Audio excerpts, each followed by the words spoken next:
Part 4, Parable of the Good Samaritan. We have covered so much ground in the first 3 episodes, but it is in this episode that we get at the crux of the matter. For those of you who've been following along, you may recall at the end of the last episode, I ended with the comment, hey, if we believe that the reason why Jesus told this story was so that we would just help people in their time of need, then we have totally missed the reason why Jesus even told the story in the first place. Well, we're going to get to that in this episode, so buckle up, here we go. On the heels of the question, and who is my neighbor, Jesus tells a story about a man who fell into the hands of robbers, was left for dead on the road from Jerusalem to Jericho, and we are told that a priest and a Levite passed by on the other side. Now, what Jesus has just done here is really fascinating because he's lived into the character structure that his audience would have known well.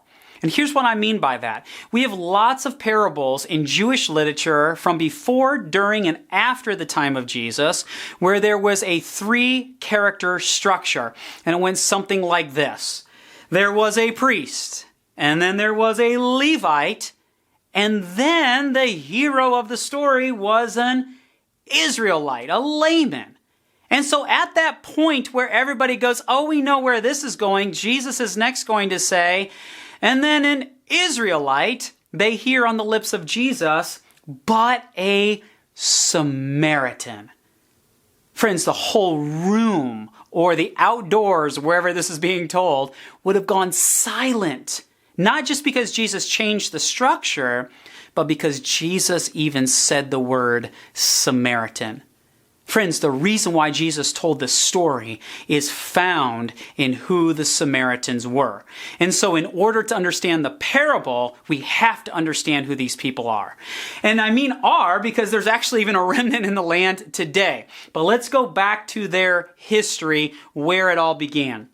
Most of you have seen this graphic probably a lot of times. This is from the teaching I did on Genesis 1 to Revelation 22. And we're going to be focusing here on the central part of the graphic. Solomon dies in 931 BC. As a result of his reign, the kingdom divides. And you have a northern kingdom that is called Israel. You have a southern kingdom that is called Judah. The capital city of Judah is Jerusalem, and in the early part of the 9th century BC, it's the city of Samaria becomes the capital of the northern kingdom of Israel. Now in 722 BC, the northern kingdom of Israel is sacked by the Assyrians. The Assyrians are ruling the world at this point, and they have a foreign policy which is to exile all of the well-to-do people into all various aspects of the Assyrian Empire, but leave the poor people in the land, those who are the farmers, those who tend the vines. And not only are they taking the well-to-do people and exiling them, they're also importing people. We get this in 2 Kings 17:24. It says, the king of Assyria brought people from Babylon, Cutha, Ava, Hamath, and Sepharvaim, and settled them in the towns of Samaria to replace the Israelites. They took over Samaria and lived in its towns. And so the foreign policy of the Assyrians was to take other conquered people from around the empire and bring them into the land of Israel so that they would then intermarry with the people that were left, the Israelites that were there. And as a result of this area became known as Samaria around the capital city, and the fact that the people just became known as the Samaritans, which were mixed bloodline of Israelites plus foreigners. And that was happening after 722 BC. 150 years later or so, the southern kingdom of Judah is taken out by Babylon. Babylon has already supplanted Assyria as the seat of world power. They burn the temple in 586 BC. They have a different foreign policy than the Assyrians. They export the people as an entire community, and they relocate them to Babylon.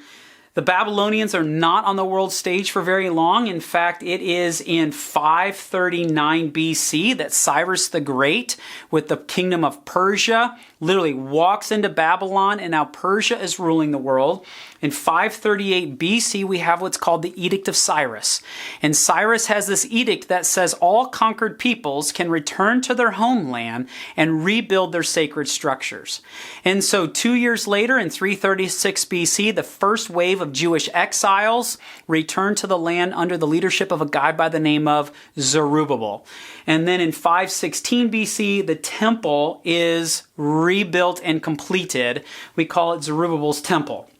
Now, here's what's interesting, is that when you read Ezra chapter 4, you find out that the Samaritans want to help in the rebuilding of the temple, but the Jews who have returned from Babylon do not let them. There is animosity that is going on between the two groups. In fact, we even catch a glimpse of this in Ezra chapter 3, verse 3. Okay, read that on your own time. And so there is a tension here.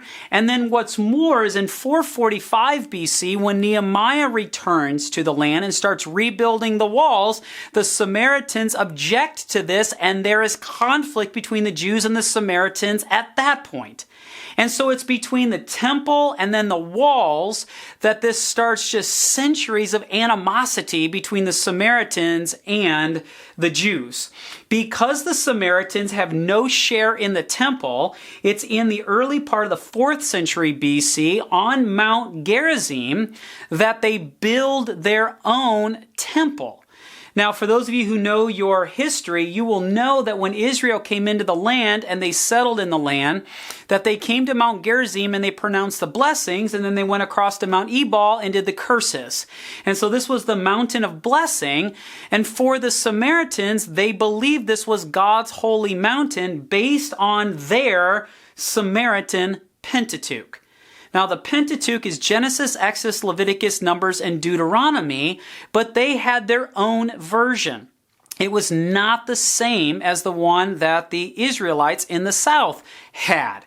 In fact, because I'm a Bible nerd, I actually have their rendition right here. In fact, it is a comparison between the Jewish version of Matthew, Mark, and Luke, not those. Genesis, Exodus, Leviticus, Numbers, and Deuteronomy. And then the Samaritan version, which is almost identical, but there are some significant differences. One of the big ones being that Mount Gerizim is God's holy mountain, not Mount Zion in Jerusalem. And so they build their temple there. And then you have a couple of events in the 2nd century BC where the Jews in the south actually solicit the Samaritans for some help in fighting a battle against a guy by the name of Antiochus Epiphanes IV. And the Samaritans refuse. The Jews actually win a series of battles, gain some autonomy, and then one of the Jewish leaders with the Jewish army comes up to Mount Gerizim and just decimates their temple as a way of sticking it to them for these centuries of animosity, but particularly for not coming to the Jewish aid when they asked. And then the Samaritans in 6 AD in many ways returned the favor. During Passover, one of the 3 most significant festivals during the time of the year, where all of these Jews stream up to Jerusalem to celebrate, the Samaritans snuck into the Temple Mount during the middle of the night, spread human bones all around the temple, defiling and desecrating it and ruining Passover for that year. Yeah, talk about tension.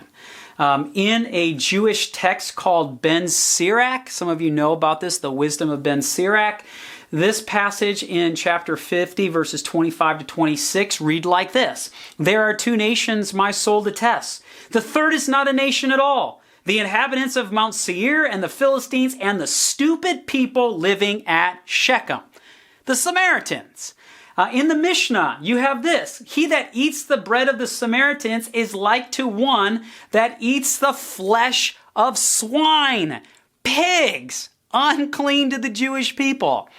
In fact, you have some interesting interactions with Jesus and the Samaritans. In Luke 9, Jesus is going through the region of Samaria, and they are, in a sense, rejecting Jesus. And a couple of the disciples go, Jesus, can we just call down fire from heaven and just burn these people up? It's recalling the Elijah story at Mount Carmel. And Jesus is like, no, that is not how you deal with opposition. In John chapter 8, verse 48, the Jews answered Jesus and they say, hey, aren't we right in saying that you are a Samaritan and demon possessed? Like, Jesus is a prophet of God. One of the worst things you could say is that he was demon possessed. And apparently the other thing that you could say that was just so cutting was to call somebody a Samaritan. Friends, here's what you need to understand about the Samaritans. They were not just social outcasts. They were not just a thorn in the Israelite side. Friends, they were enemies. They were the most hated people on the face of the planet by the Jews in the first century. And when the Jews are hearing Jesus tell the story, a priest, a Levite, and they're thinking, Israelite, Jesus goes, no, but a Samaritan. Jesus drops a bomb in the situation. I would imagine the disciples are going, oh, he did not just say that. Please tell me he did not say that. Where are the exits? Like, we got to get out of here.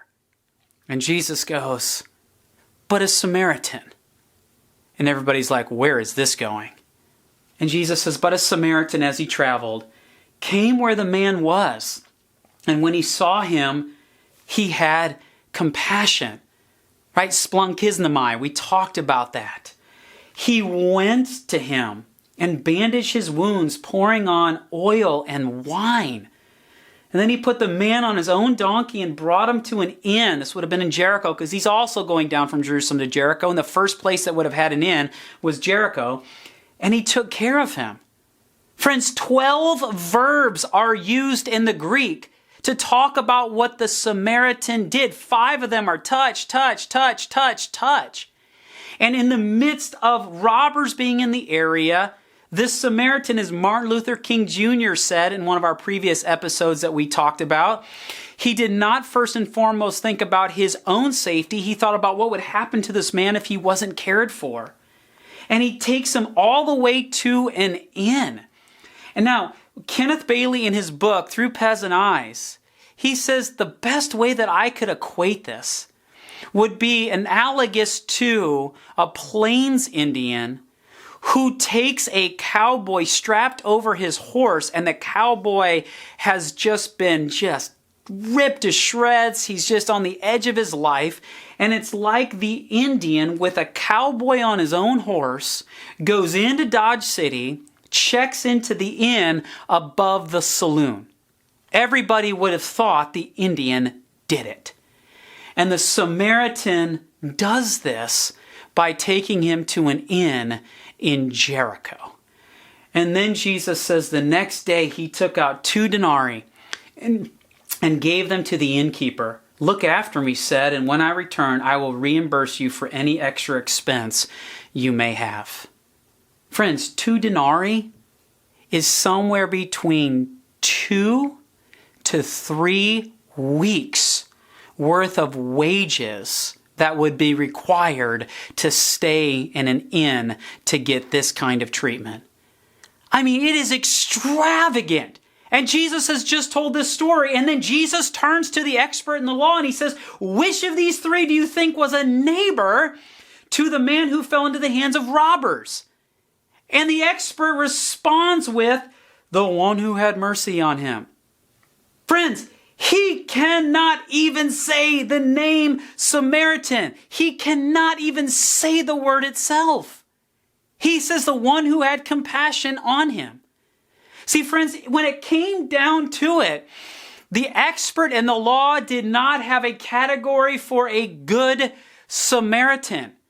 Friends, today it would be analogous in the Middle East to say the Good Hamas Member, right? Nobody thinks in terms of that. And yet it is a good Samaritan. It's like, I do not have a category for that. And this is why he can't even say his name. You see, the expert in the law, he had clear boundaries on who was in and who was out. because there were clearly the in people and the out people. And the Samaritans were as far on the outside as anybody on planet Earth could be. And what's more, no doubt, they were labeled. This is a Samaritan. For the expert in the law, if you would say something about the Samaritans, I'm sure he would have responded and said something like, all Samaritans are, and then he would have had something to say. And friends, we do the same thing. For this expert, he would have said all Samaritans are, because he did not agree with the Samaritans. He didn't like the Samaritans. He thought all the Samaritans were bad, and therefore he would have made blanket statements about who the Samaritans were. We do the exact same thing. Let me try a few on you. All Democrats are blank. All Republicans are blank. All LGBTQ are blank. All refugees are blank. All Muslims are blank. All fill in the blank. Whoever else comes to mind. Friends, we do this all the time. We have categories for people. We have stereotypes around these people, and we lump them all together. It is a way for us to organize and to control who is in our mind on the inside and who is on the outside. And Jesus says, but a Samaritan. He blows the categories to smithereens. And I would say this, if we can't love those we don't agree with, then we don't have a clue as to what it means to follow Jesus. Friends, that is the thrust of this story. Now, this is not blanket tolerance. This is not saying what everybody does is right and I have no say in the matter and I shouldn't say anything and I just need to love and tolerate everybody and everybody's actions because who am I to infer my beliefs onto someone else? Friends, that's not what we are talking about. One of the things I love about Jesus is that Jesus loved and accepted people without ever watering down his values and convictions. He could take a stance, but he still loved and accepted all people. And these people flocked to Jesus, even though they knew where Jesus stood. So we're not talking about blanket statements of tolerance. What we are saying is that we are called to love all people, including those we would identify as enemies. Friends, this is the thrust of the story. At the very beginning of this series, I gave you this quote from Klein Snodgrass where he says, parables enlighten and instruct, but often with a message that people do not want to hear. This is why Jesus had to tell a story, because his previous answer didn't suffice for the expert in the law or the audience listening to this. When Jesus is telling a story, it is with a message that the people often do not want to hear. This is why our previous series was on the parable of the soils, and we talked about the issue of the heart, and we said we have to start with this parable because it is a parable about parables. That Jesus said to his disciples, if you do not understand this parable, how are you going to understand any parable? And I bet Jesus had in mind, one day I'm going to tell the parable of the Good Samaritan. And if your heart isn't soft, if it isn't willing to do what Jesus is asking us to do, then we're going to hear something like the Good Samaritan, and we're going to say, we can't go there. In fact, for many people in the crowd, Jesus didn't go too far. He went way too far in saying what he said. And when Jesus asks the expert, which one is it? And he says, the one who had mercy on him, Jesus told him, you go and do likewise. And again, friends, they were enemies. And this is why Jesus is saying, you love your enemies. And I love this from Amy Jill Levine in her short stories by Jesus, where she writes this. She says, in Jewish thought, one could not mistreat the enemy, but love was not mandated. Only Jesus insists on loving the enemy. Love your enemies and pray for those who persecute you. He may be the only person in antiquity to have ever given this instruction. Friends, Jesus is saying you love your enemies, you pray for those who persecute you. And this, by the way, is coming from Matthew chapter 5. And we've tackled this story early on in the teaching series with episode 21 called Complete Like God. I'll link that here at walkingthetext.com so that you can go right to that episode if you want to look it up. And I would encourage you to go there because it'll give you a little bit more context when Jesus is talking about loving your enemies. But friends, this is the thrust of the story. And the question for you and I, if we go, this is the kind of love that Jesus wants us to exemplify, then the big question is how? How do we do this? How are we faithful to Jesus in this way? And I would just say this, we have to be willing to imagine that the enemy can do good, that they can be good. And if we can imagine that, then friends, we can then love them. But I believe it starts with an imagination. An imagination of not just lumping all these people together and saying they're all like this, they're all horrible, they're all bad, they all have no capacity to do anything good. If we can't imagine a different possibility, friends, we're sunk. We are sunk as followers of Jesus. We are sunk as humanity. We are sunk as a world. But if we can imagine things differently, then I believe we can do what Jesus has asked us to do. Now, just a quick word about discernment and boundaries. I already know the kinds of emails that I may get out of this episode. And I want to mitigate them on two fronts. One is, I'm not just saying that we just have like this open door policy and there's no discernment and there's no structure, there's no vetting, there's no any of this. I'm not saying that at all. We have to be wise and discerning. But oftentimes it is in our fear that we label someone, and in our fear we put things in place to make sure that we don't have to love those kinds of people. And friends, that is not what Jesus is talking about in this story. The other thing I would just mention about boundaries. One of the most loving things you can do is set boundaries up with people that have hurt you, that in some way, shape, or form you would say has been an enemy to me.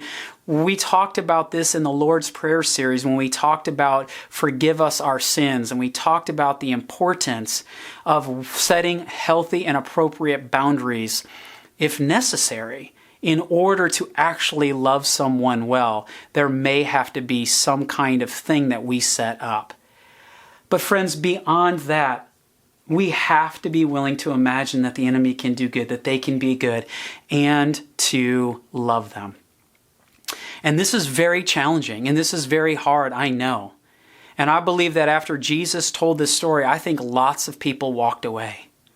But for those who are willing to listen, to those who had soft soils and were willing to do what Jesus was asking them to do, I think they caught a glimpse of a different kind of future.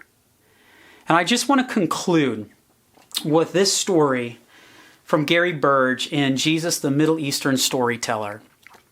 He had an opportunity in 2000 to speak at a very influential mosque in Damascus. And during this, Gary talks about how he said the mark of anyone's faith is how well they can love someone who is considered to be an outsider. And at the very end of his teaching that he did, and he taught on the parable of the Good Samaritan, he said this: being neighbor is meaningless if it only refers to those inside my cultural or national or religious circle. Being neighbor means that I look inside my American world and embrace those who are different than me, African Americans, Hispanics, Asians, Arabs. Being neighbor is about courage. It's about taking risks. It's about walking across the road and helping, and not using religion as an excuse to stay away.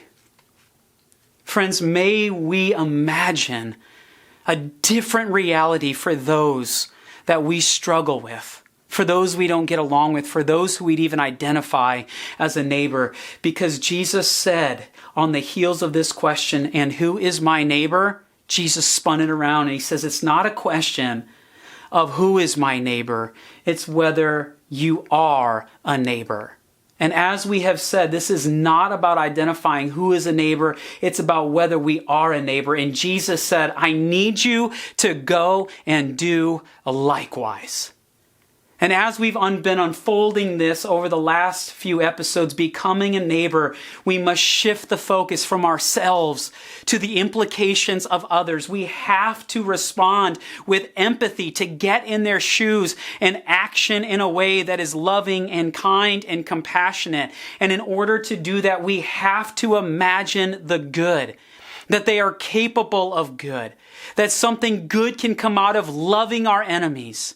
And as we do so, and as we imagine things differently, friends, I believe we can walk this out. We can be obedient to Christ. And here's something else I know, is it's possible because it happened before. And we'll talk about that in our last episode on the parable of the Good Samaritan next time. But for now, friends, may we wrestle with this, and may we wrestle well. And as we do so, may we find the Holy Spirit empowering us to do the very thing we may not believe that we can do, because on our own, we can't. But empowered by the Holy Spirit, we can walk out the words and the teachings of Jesus Christ. So friends, thanks so much for watching. Thanks for listening. May we walk out this story well in our lives.